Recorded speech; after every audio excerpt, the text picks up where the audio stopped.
stuff I used to do, no wind, like that happens, is I would try to get it, I would take like 2 false casts to see where my line is going.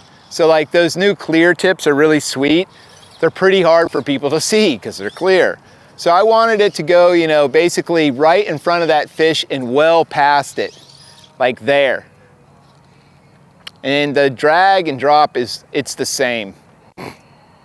So the technique is as you make that forward stroke, you're still stopping your rod high, just like any cast, right? That line's over, you know, turning over, straightening out. As it's straight, just give it a little bit, meaning lower your rod as that line's falling. Because if you don't, it's got this abrupt stop and it ricochets back at you kind of like this. It lands hard and it comes back a foot. So as you stop your rod high, allow that, see how much softer that lands. You don't have to get your body to go like this like I do every time, but it helps. And lower that rod with, right there, I just lower it. So I'm down low, kind of even squatting, Papa Squat. That's my rap name, by the way, copyright 2025. Papa Squat 2025 records. And as your line's on the water, just like with the spay cast, you want that tension. And you're going to strip as long as you can and raise that rod as high as you can, all at the same time. Because what happens, it's almost like how people have a problem hauling.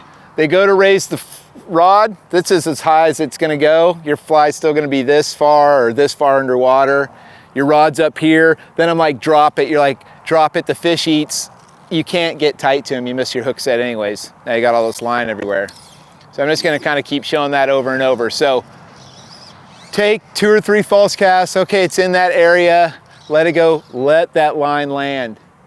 Strip all the way back to your pocket and raise that rod. It's unfortunate that this isn't water, so you can't see it come through that water column. But the first part of it, I don't want to say it's fast, but it's faster. Man, I am casting nice today. This is not, people are like, he's not bad with the single hand. Not true. Shit. This is just going a foot in front of him every time. I'm like, this is going great. You can cut that audio part out later. Cool. And so, as you strip all the way back and raise it up, you want it to get to the surface quick. And the reason for that is you're trying to make any noise happen away from that fish. So as soon as it lands, you try to get it up there. Nice. So strip up, it's up on the surface. There's gonna be more tension because there's water and it's a fly.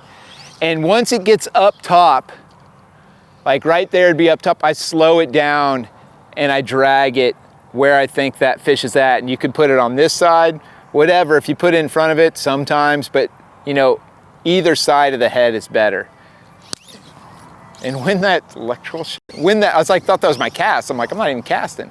So when that lands and you get that fly up like that, you drop it, and then I strip twice to get that slack out of that line. Because I'm, you know, like when we're fishing, we want to catch fish, right? So it's like when I take people steelheading, I see them just, you know, 4 hours through the day, they just chuck it out, they mend, like looking around, and I'm like, what's going on? They're like, what? I'm like, you don't think you're gonna catch a fish on that cast? Like, I don't know. They're like, what are you doing out here then? Like, well, I've been casting for 4 hours and nothing's happened. I'm like, welcome to steelheading and or fishing. I'm like, every cast. They go, so every time you cast when you're fishing, you think you're gonna catch one? I go, yeah, what else am I doing out there? I'm not just like, oh, practice, practice, practice, practice. All right, this is the one, right? Every time I've ever made a spay cast, I think, I'm gonna catch a fish. And then I don't, and I'm like, all right. And that's how much I walk, FYI, when I'm steelheading. If I could bitch about something for 2 hours, it would be about whoever told people 2 steps and then cast for steelheading is a big, dumb, stupid dumb, dummy dumb. Because this bullshit, you ain't catch anything. You're not covering enough water. Those fish will move from me to that fucking carp in warm water. And they'll move for me to at least the end of this rod in 33-degree water because they're out of their mind insane. That one fish out of whatever 10, 30, 50 that's in the river that day is just so fucking horned up and just aggravated that they see your fly coming and they're like, that thing's gonna die. So if I can move, I take like 5 steps or 6. If I can move that much each cast, I expect that fish to move 3, 4, 5 feet for that fly. So on a typical day on like my home river, the Clackamas, if I'm out there fun fishing, which doesn't get to happen as much, God, look at that cast. Are you getting this on film? I need a copy of this shit.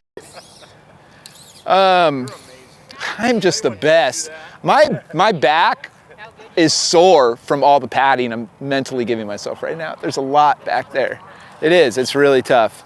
I'll fish 13 runs in a day in the wintertime in 8 hours.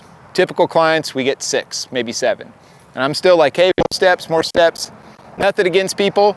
Something I've tried to do over the last couple years just because in my guiding it drives me crazy. And then I started noticing, hey, you're doing the same shit, dumb. It's just pay attention and then do what people are telling me instead of be like, hey, take more steps. Don't change. Next run, hey, take more steps. Halfway through the run, hey, more steps, 5 steps, nothing. More steps at the tail out. Hey, why don't you take more steps? So I thought I was.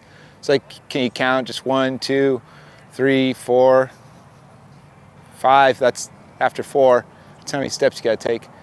It's a lot of steps. Yeah, they don't do it. So I try to do that too. When people tell me something, if you've had conversations with me and I'm really paying attention, I'm gonna make you repeat that shit a bunch because I'm dumb and I need it to get through all the TikTok videos or whatever else is up top that's taking up the space and really listen and then do that. I fished the Skeena for probably 3 years and every time Adrian's like, Eric, back up. I'm in this much water. It's like, back where? She's like, so your boots are discovered. And me being an asshole, I'm like, there's gonna be a fish in this much water? She's like, yeah, there's seal predation here. They wanna go skinny. And then like, you know, after the 4th or 5th steelhead that swam behind me, I was like, I think I should back up. She's like, yeah. So now I check. I don't think, like I tell people, don't think. I step into the run, I go, Adrian, am I shallow enough? She's like, yeah, you're on dry land still, so you go ahead and just take 1 step forward. And then that's where I go. And then I catch more fish. So more steps. Take a couple false casts, get your accuracy, get it in front of that fish. Long strip as you raise it. As soon as he gets past that fish on top, drop that rod tip. Strip as many times as you can until you're not tight to the fly because that'll move it and bring it towards you and there could be current or something. But you know, you're within striking distance. If that fish eats, you come up and you're gonna get tight on that fish. Does that all kind of make sense? Now this is the shit you wanna do. That was old school shit. This is the new school shit. Now I just line them, which still, even after all these years, I'm like, what? I mean, right across those motherfuckers, straight over their back. So the line doesn't spoon? Nah. Really? Not where I fish. I don't know why. Crazy. They're just down there just fucking eating, just nothing bad can happen today. This is the best ever. You know, they're just so aware. Their eyes are just like this. They're just in this realm, like what's gonna happen, you know? And it's like, see ya behind there. And again, stopping your rod high, but allowing that line to go forward past them, right?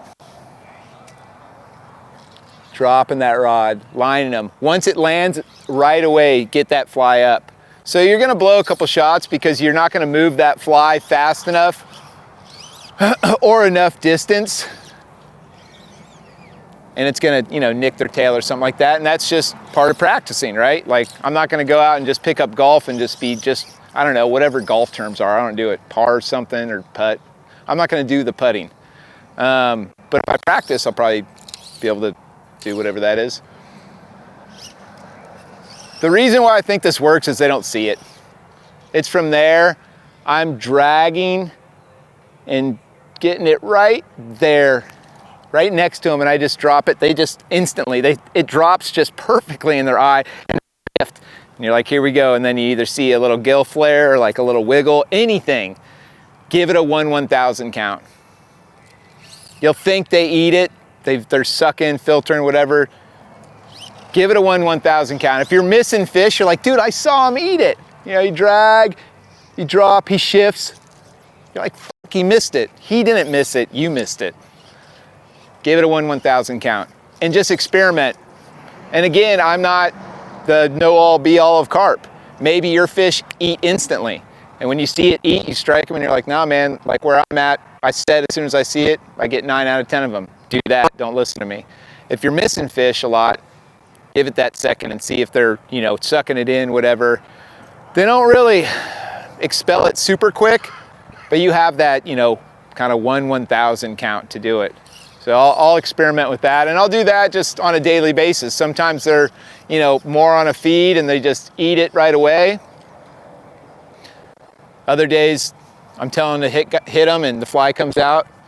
Maybe the next fish, I'm like, I'll see him eat it. I'll wait 1 second because I can't be like, all right, Brett, hit him, but wait a second. But before or after hit him, they're already in there. I'm like, oh, this isn't gonna work. So I see it eat it, 1/1000, hit him. But the angles, right? Drag, drop. If you see a fish that's happy and he's tailing like that, adjust to the best presentation, right? If you're in kind of a crappy position, you know, if you're, usually this is the scenario, it'd be pretty much maybe on the Washington side, I think. But you're going, typically I want to walk upriver if I can, because most of the fish are gonna be faced upriver, right? So like you can kind of sneak up on them. If the sun's going the other way, walking with the current is great too. It's got its own benefits. Coming up from behind, you spook less fish, but you don't want to make, see how I look behind me to see if there's a tree? I moved. It's like, hey, is there anything back there? If you throw it across their back like this, it's hard to get it up and then in front of their head, right? It's gonna kind of come over their tail. So you see a fish feeding, if they're happy, even if they pick up, they're probably gonna start re-engaging. So I'm just walking around, I have the fly in my hand, I'm not dragging around like a bummer. Kind of get to them and try to get as much in front of them as I can. If I gotta wade out a little bit, I try not to because they'll feel that water kind of bouncing off your legs or whatever, or you slip on a rock, they're gonna hear that. But just try to get that better angle because you want that line over them, dragging it and dropping it right there. It's, in theory, it's a really simple technique, but teaching that to people every summer, I can see that it is actually quite hard. I always have to remember that people don't do, you know, they're not out there on the water 200 days a year, you know, fishing and doing all sorts of stuff. You take somebody that's trout fished only or steelhead fished only and you're like, yeah, just like line them, right? And then just strip and lift your rod and drag it. And it's just not that easy. People, they do this a lot, like it's a streamer. They hear strip and they think this. Get that a lot. They throw it right across the fish. I'm like, perfect, strip and raise your rod. It's not a woolly bugger. They're not gonna turn around and eat it, chase it down or something like that. This is all set up. A lot of guiding that I do, almost all of it now that I think about it, is all based on setting the fly up for success. Steelheading, I have people cast past where I think fish are holding. I have them raise the rod, pull it way back so everything straightens out in a line to where that fish or that seam or that rock is at. Lower that rod till the line gets tight. Now we're fishing. Most people, little quick side note, steelheading cast, they mend. This is great because you can see it. So you think your line's like this. When it comes tight, you think your fly's over by that yellow box or the hose. It's not. It's still over there. And the current pulls your fly like this downriver. Then it comes under tension quickly. And then now you swing from here to there. And that's how much water you're fishing for steelhead. And you go, man, I haven't caught one in like 3 months. That's because you're fishing about 4 feet of the river. You got a spay rod and you're just getting back and just sha 80 feet out. Then the trout men. Then it goes down like this. Nothing, nothing, nothing. Fish are moving out of the way of the fly. What the fuck's coming at me? Then it accelerates past the fish. He's like, what was that? And then it starts fishing. You're like, oh, all I'm catching is like sucker fish. Yeah, they're holding in the slow water. Fly comes and they eats it. Presentation. You know, musky fish. Say that's a musky. I used to be like, yeah, like, you know, get it in front of it, lead it a little bit. That fly is coming kind of at that fish. Doesn't happen in nature. A pikeman is not like, hey, what is that, 48-inch muskie? I'll go swim over there and check it out. So now I reposition the boat way far away. Cast the fly like this. Now that fish sees this fish just out of its visual, and that fish is like, oh, that pike minnow doesn't see shit. And they start coming out, you strip in, they accelerate and T-bone it. That's the type of stuff that goes from casting all day to doing some catching. So positioning yourself to that fish, really taking the time. And I know no one's gonna do it right off the bat because you're gonna go out tomorrow morning, you're like, yeah man, I got all this info. Like I got the drag and drop, I got my leader short, like I got the sun angle, like I'm doing it. You see a fish, you're like, fuck yeah, stomp, stomp, stomp, smash. Fish goes out of there and you're like, ah! That's the fun part, the struggle, man. You go, well, that didn't work. Reset. See a fish feeding. I think I was telling somebody this earlier. Now when I'm guiding, carp guiding especially, I see a fish. I'm like, all right, Brett, take a really big breath in through your nose and breathe it out your mouth. I take a huge breath. They center themselves. Like 12 o'clock, 30 feet, there's a fish looking left, point your rod. Left, left, left, left, left. Yep, that's him. See him? Yeah, I see him. All right, check behind you so you don't hook me. Okay, right over the top of him. Let it go. Good. Drag, drop. He didn't see it. Cast again. Nice and soft. One to see where it's going. Let it go. Nope, that was behind him. Get it out of there nice and soft. He's still tailing. Give yourself a false cast. Let it go. Good. Drag it. Drop it. Hit him. Game on. Taking your time, breaking it apart, calming yourself, something that I always have to constantly do, really getting in the zone. Don't let your emotions, ready for the biggest hypocrite, calling the kettle black, don't let your emotions get the better of you when you go fishing, or really anywhere, but especially fishing. See a fish, zen, take a deep breath, think about what you're doing. The wind's at my back. I'm gonna have to throw a little harder back cast. Okay, I'm loading the rod. I see where the line's going. I'm gonna let it go. I'm dragging, drop. He didn't move.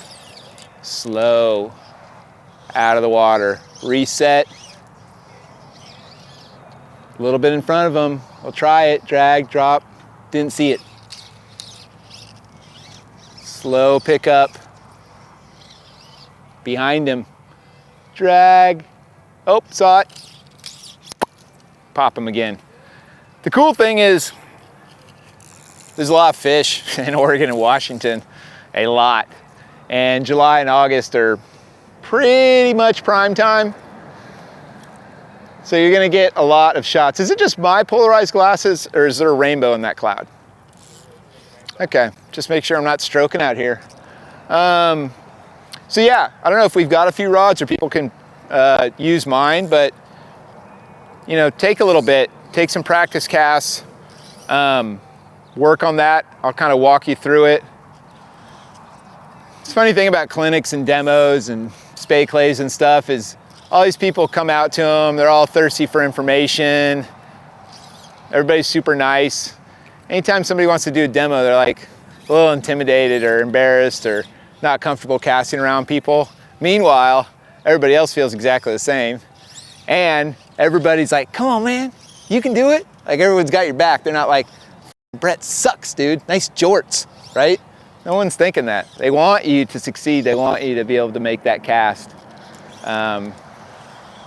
Especially guiding. Seeing, you know, the guys and girls that fish with me get better every year is really rewarding.